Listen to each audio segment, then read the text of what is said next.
السلام علیکم۔ شہربین Times live bulletin کے جمعرات شمارے میں آپ کا خیر مقدم۔ میں ہوں شیخ امتیاز اور آج کے اس پروگرام کو آپ تک لائیو پہنچانے میں ہمارے ساتھ ایم یاسر ٹور اینڈ ٹراولز نے اشتراک کیا ہے، جن کا کہنا ہے کہ وہ ہوائی اڑان کی ٹکٹیں کم قیمت پر دستیاب رکھتے ہیں۔ ٹکٹ بک کرنے کے لیے آپ ان کے فون نمبر 9797966878 پر رابطہ قائم کر سکتے ہیں۔ نیشنل کانفرنس صدر اور رکن پارلیمان ڈاکٹر فاروق عبداللہ نے بتایا کہ اگر پارٹی آنے والے اسمبلی انتخابات میں بھاری اکثریت کے ساتھ اقتدار میں آتی ہے تو کشمیر میں گزشتہ کئی برسوں کے دوران ہوئی ہلاکتوں سے متعلق ایک غیر جانبدارانہ کمیشن مقرر کیا جائے گا تو ہلاکتوں میں ملوث عناصر کو قرار واقعی سزا دی جائے گی۔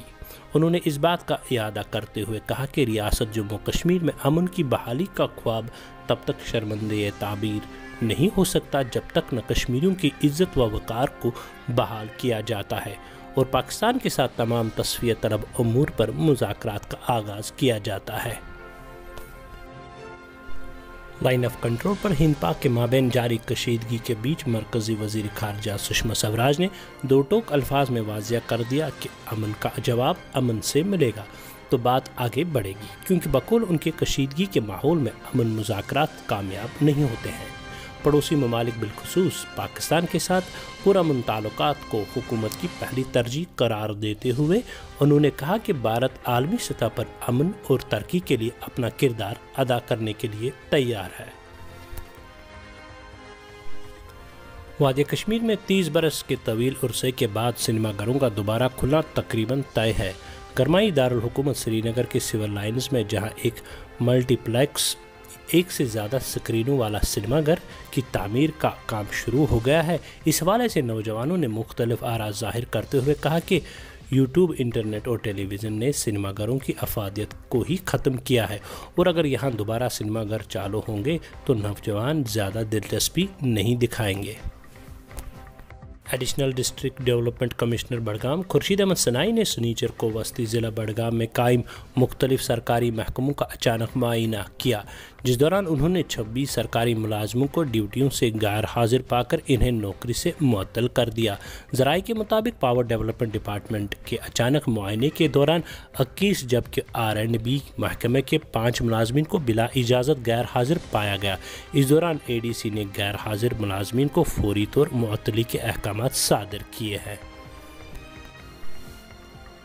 تحریک حریت چیئرمین محمد اشرف صحرائی نے عبدالصمد انقلابی، سہیل احمد پرے اور توصیف احمد لون ساکن بانڈی پورہ پر پبلک سیفٹی ایکٹ لگا کر بیرون ریاست جیل منتقل کرنے اور جنوبی کشمیر کے کئی علاقوں میں نوجوانوں کو گرفتار کرنا اور تشدد کا نشانہ بنائے جانے کی کارروائیوں کی شدید الفاظ میں مذمت کرتے ہوئے اسے انتظامیہ کی بوکھلاہٹ سے تعبیر کیا۔ 26 جنوری نزدیک آنے کے ساتھ ہی وادی کشمیر میں سخت حفاظتی اقدامات اٹھائے گئے ہیں، جبکہ پولیس اور فورسز کو واضح احکامات صادر کیے گئے ہیں کہ کسی بھی ناخوشگوار واقعے کو ٹالنے کے لیے وہ اپنی صلاحیتوں کا بھرپور مظاہرہ کرے۔ وادی کشمیر میں مختلف مقامات پر پولیس اور سیکورٹی فورسز اہلکاروں نے ناکے لگا کر تلاشی کارروائیاں تیز کی ہے، جبکہ سری نگر کے بخشی اسٹیڈیم جہاں سب سے بڑی تقریب ہونے والی ہے پہلے ہی پولیس کی تحویل میں دیا گیا ہے۔ محکمہ SRTC کے ملازمین نے سری نگر اور جموں کے دفاتر پر 2 گھنٹوں کا پرامن احتجاج کیا۔ ملازمین یونین کے صدر وجاہت دورانی نے گورنمنٹ پر الزام عائد کرتے ہوئے کہا کہ گورنمنٹ نے جو بھی پالیسی بورڈ میٹنگ میں منظور کی ان کو عملی جامہ پہنانے میں پوری طرح سے ناکام ہو گئی ہے۔ پروٹیسٹ ملازمین کے مانگوں کو لے کر نہیں ہے بلکہ محکمے کو بچانے کے لیے ہے۔ سرکار نے پچھلی بورڈ میٹنگ میں کچھ اچھے فیصلے لیے جس کی وجہ سے SRTC کو ایک نئی زندگی ملنے والی تھی اور اس ساتھ ہی ساتھ ملازمین کے مسائل بھی حل ہو رہے تھے، لیکن مینجمنٹ کی ناقص پالیسی کی وجہ سے وہ ان فیصلوں کو گراؤنڈ میں پریکٹیکلی کنورٹ کرنے میں ناکام ہو رہے ہیں۔ ایڈوائزر صاحب گنائی صاحب ہیں، ہمارے پرنسپل سیکرٹری جناب ڈاکٹر اصغر حسن سامون صاحب ہیں، ہم ان سے گزارش کرنا چاہتے ہیں کہ محکمے میں جو مینجمنٹ ہے جن کو گراؤنڈ میں ایگزیکیوٹ کرنی ہے پالیسیز اور پروگرام، وہ ناکام ہو رہے ہیں، یا تو وہ ان پڑھ ہے پھر کسی پڑھے لکھے کو یہاں لایا جائے، یا ان میں اتنی قابلیت نہیں ہے کہ وہ اس محکمے کو چلا سکے۔ ترال میں سکھ اور مسلم مذاہب کے لوگوں کی جانب سے ایک اہم اجلاس منعقد ہوا جس میں دونوں مذاہب کے معزز شخصیات اور سماجی کارکنوں نے حصہ لیا۔ اس دوران اجلاس میں بھائی چارے کو ہر حال میں زندہ رکھنے کا عہد کیا گیا۔ اجلاس میں وادی کے مختلف علاقوں سے آئے ہوئے سکھ فرقے کے لوگوں کی ایک بڑی تعداد نے شرکت کی۔ رہنواری میں دوران شب نقب زنوں نے ایک دکان میں نقب لگا کر تقریباً 6 لاکھ کے قریب سامان کو اڑا لیا۔ پولیس نے اس سلسلے میں کیس درج کر کے معاملے کی تحقیقات شروع کر دی ہے۔ وادی کشمیر کے مختلف علاقوں سے مسلسل تیسرے روز بھی وقفے سے برف باری کا سلسلہ جاری رہا، جس دوران وادی کے بالائی حصوں میں باری جبکہ میدانی علاقوں میں ہلکی برف باری ہوئی۔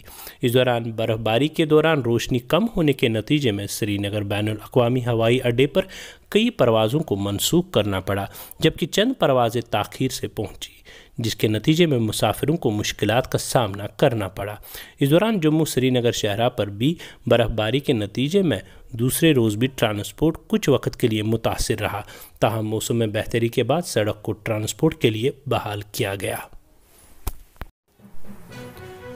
اپنے کاروبار کو فروغ دینے کے لیے شہربین پر اشتہار دیجیے۔ شہربین پر اشتہار دینے کے لیے اسکرین پر دکھائے گئے نمبر پر رابطہ قائم کر سکتے ہیں۔ اس کے ساتھ ہی ہمارے آج کے اس پروگرام کا وقت ہوا چاہتا ہے۔ اجازت دیجیے، اپنا خیال رکھیے گا، شب بخیر۔